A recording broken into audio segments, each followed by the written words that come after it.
तो आज हमारा लास्ट वीडियो है of the chapter of deposit. उसके बाद हमारा डिपॉजिट वाला टॉपिक पूरा कंप्लीट हो जाएगा।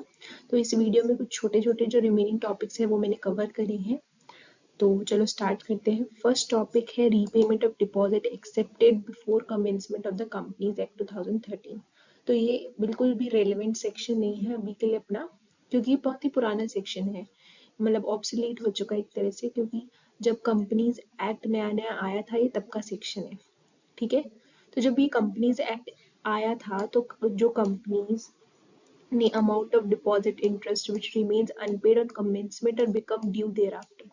तो जब कंपनीज एक्ट आया था ना, तो जिन कंपनीज ने पहले से डिपॉजिट्स ले रखा था, तो हो सकता है वो उस एक्ट के तहत उस लिमिट में नहीं ले रखा हो। ठीक है, वो 10 साल 5 साल या फिर ऐसा समथिंग उन्होंने ले रखा हो। ठीक है। तो इसमें क्या करना है कि amount of deposit interest which remains unpaid और commencement becomes due thereafter, या फिर या तो कमेंसमेंट पे अनपेड है वो अभी भी। ठीक है। कमेंसमेंट यानी कंपनीज एक्ट आ गया 2013। ठीक है। और वो जो कंपनी है उसके पास अभी भी अनपेड अमाउंट है उन डिपॉजिट्स का। ठीक है। या फिर वो बाद में, मतलब कंपनीज एक्ट जब आया उसके बाद में ड्यू होने का है उसका। ठीक है, कुछ टाइम बाद में।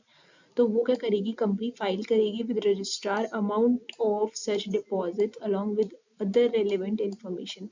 वो कंपनी उस, मतलब वो जो भी डिपॉजिट का अमाउंट है उसके जितने भी पर्टिकुलर जो दूसरे अलग इंफॉर्मेशन रेलेवेंट इंफॉर्मेशन है वो सारे रजिस्ट्रार को फाइल कर देगी।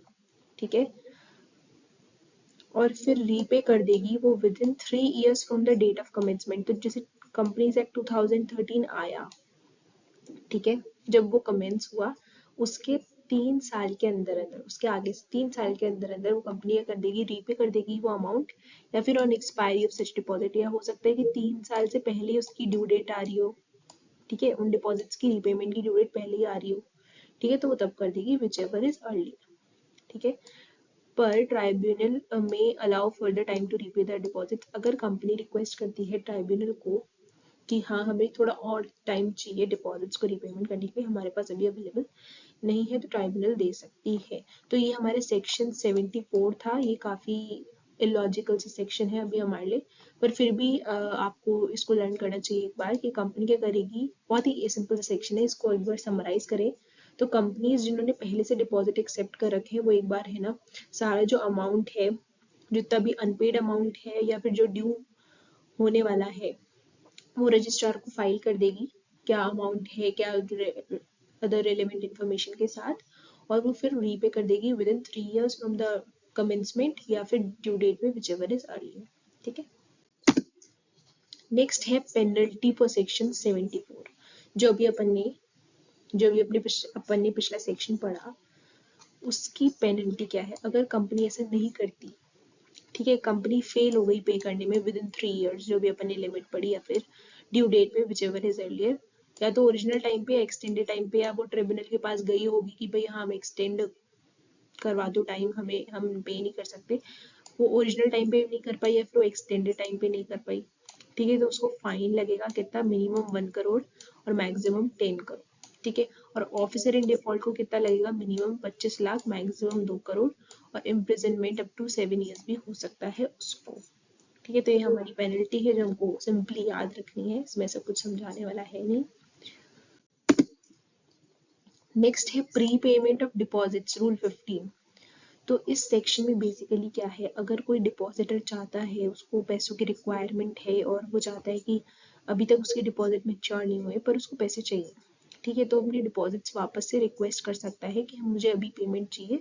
तो उसको क्या है, रेट ऑफ इंटरेस्ट जो होता है वो थोड़ा कम मिलता है। ठीक है। तो ये है इस सेक्शन के में, if a depositor request for payment after expiry of 6 months but before maturity. तो जब डिपॉजिट एक्सेप्ट किया उसके 6 महीने के बाद पर मेच्योरिटी में अभी कुछ टाइम है या फिर मेच्योरिटी नहीं हुई है, इस बीच के समय में है ना डिपॉजिटर ने अपना पैसा मांग दिया है कि मुझे पैसों की जरूरत है, तो rate of interest shall be 1% less than the actual rate. तो जो एक्चुअल रेट होगी ना, सपोज 9% थी एक्चुअल रेट, तो इसमें से 1% लेस यानी 8% होगी अब उसको इंटरेस्ट की रेट, मतलब उसको जो इंटरेस्ट मिलेगा वो 8% की रेट से मिलेगा। For this rule consider if deposit period contains a year which has such part which is less than 6 months shall be excluded, otherwise more than 6 months shall be included। तो इस section के लिए अपन को, इस rule के लिए अपन को क्या ध्यान रखना है कि अगर कोई पार्ट है ईयर का जो 6 महीने से हमारे कम आ रहा है, ठीक है, तो हम उसको एक्सक्लूड कर देंगे, मतलब उसको ईयर नहीं मानेंगे, ठीक है। पर अगर 6 मंथ से ज्यादा है तो उसको अपन पूरा ईयर मानेंगे, ठीक है। Okay, again it was not so important section, पर फिर भी चलो बता देते हैं, हो सकता है आ जाए एमसीक्यू वगैरह में। Section 76A punishment for contravention, ठीक है, punishment for contravention. Company accept करती है deposits in contravention of section 73 और 76 और फेल्स टू रीपे डिपॉजिट और इंटरेस्ट विद इन टाइम। अगर अपन ने जो 73 और 76 सेक्शंस पढ़े थे जिसमें अपन मेंबर से डिपॉजिट लेते हैं या फिर पब्लिक से डिपॉजिट लेते हैं, सेक्शन 73 था मेंबर से डिपॉजिट लेने वाला और सेक्शन 76 था पब्लिक से डिपॉजिट लेने वाला। तो अगर इसका अपन कॉन्ट्रावेन करते हैं या फिर अपन रीपे नहीं कर पाते डिपॉजिट या इंटरेस्ट रीपे नहीं कर पाते टाइम पे, तो कंपनी को क्या पेनल्टी लगेगी, मिनिमम 1 करोड़ और twice of amounts of deposit, ठीक है, विच एवर इज लोअर, ठीक है। मैक्सिमम लग सकता है 10 करोड़। ऑफिसर इन डिफॉल्ट को क्या लगेगा, minimum 25 lakh, maximum 2 crore, imprisonment to 7 years भी हो सकता है उसको, ठीक है। तो ये भी आपको प्लान करना है। Next is damages for fraud which is section 75। तो इसमें क्या है, अगर डिपॉजिट एक्सेप्ट करती है कंपनी फ्रॉडुलेंट पर्पस के हिसाब से, मतलब कुछ फ्रॉड करना चाह रही है वो, ठीक है, या ये पैसा कहीं फ्रॉडुलेंट एक्टिविटी या इलीगल एक्टिविटी में लगाना चाह रही है वो डिपॉजिट्स का पैसा, तो जो भी रिस्पॉन्सिबल ऑफिसर होगा ना जिसने ये षड्यंत्र रचा होगा कि हाँ अपन ऐसे ऐसे डिपॉजिट लेंगे और फिर इसको इस एक्टिविटी में लगाएंगे, हम इलीगल एक्टिविटी में स्मगलिंग वगैरह करेंगे, तो नो, तो जो रिस्पॉन्सिबल ऑफिसर होगा उसको वो पर्सनली लायबल हो जाएगा for all the losses and damages, ठीक है, वो पर्सनली लायबल हो जाएगा without any limitation on this liability, ठीक है। तो उसके पर्सनल असेट्स यूज हो सकते हैं टू पे ऑफ द डैमेजेस। तो सेक्शन 75 पर फ्रॉड क्या था, अगर कोई डिपॉजिट एक्सेप्ट करता है फ्रॉडुलेंट पर्पस से तो responsible officer will be personally liable for all the loss and damages which is done to depositors, ठीक है। नाउ लाइबिलिटी अंडर सेक्शन 447, तो ये तो आपको पता ही है, या फिर काफ़ी इजी है सेक्शन, ये पूरे कंपनीज एक्ट पे एप्लीकेबल है। अगर कंपनीज एक्ट में कहीं पे भी फ्रॉड होता है तो ये वाला सेक्शन अट्रैक्ट हो जाता है उस पर, ठीक है। तो यहाँ पे भी है ये ऑब्वियसली कि अगर ऑफिसर इन डिफॉल्ट कॉन्ट्रावेंट करते हैं प्रोविजंस को इस एक्ट के या फिर विलफुली और नोइंगली, तो वो क्या लायबल हो जाएंगे, अंडर सेक्शन 447 के तहत वो फ्रॉड के लिए लायबल हो जाएंगे, ठीक है। तो ये कुछ और इम्पोर्टेंट पॉइंट्स जो अपन को ध्यान में रखने हैं कि क्या है, ठीक है। द रेट ऑफ इंटरेस्ट और brokerage shall not exceed the maximum rate prescribed by RBI for acceptance of deposits by NBFCs. तो क्या होता है, आरबीआई जो है वो एनबीएफसीज के लिए एक मैक्सिमम रेट डिसाइड करता है, ठीक है, एक मैक्सिमम रेट प्रिस्क्राइब करता है कि ये एक पर्टिकुलर रेट है, ये मैक्सिमम रेट है, इसके ऊपर आप इंटरेस्ट नहीं दे सकते, ठीक है, या इसके ऊपर आप ब्रोकरेज नहीं दे सकते, ठीक है। तो वही जो मैक्सिमम रेट होगी ना वही कंपनीज पे एप्लीकेबल हो जाएगी कि आप रेट ऑफ इंटरेस्ट इससे ज्यादा नहीं रख सकते, ठीक है, आप इससे कम रख सकते हो, रेट ऑफ इंटरेस्ट और रेट ऑफ ब्रोकरेज आप इससे ज्यादा नहीं रख सकते फॉर द डिपॉजिट्स, ठीक है। तो ये पॉइंट हो गया, एवरी कंपनी शेल पे इंटरेस्ट ऑफ 18% पर एनम, ठीक है,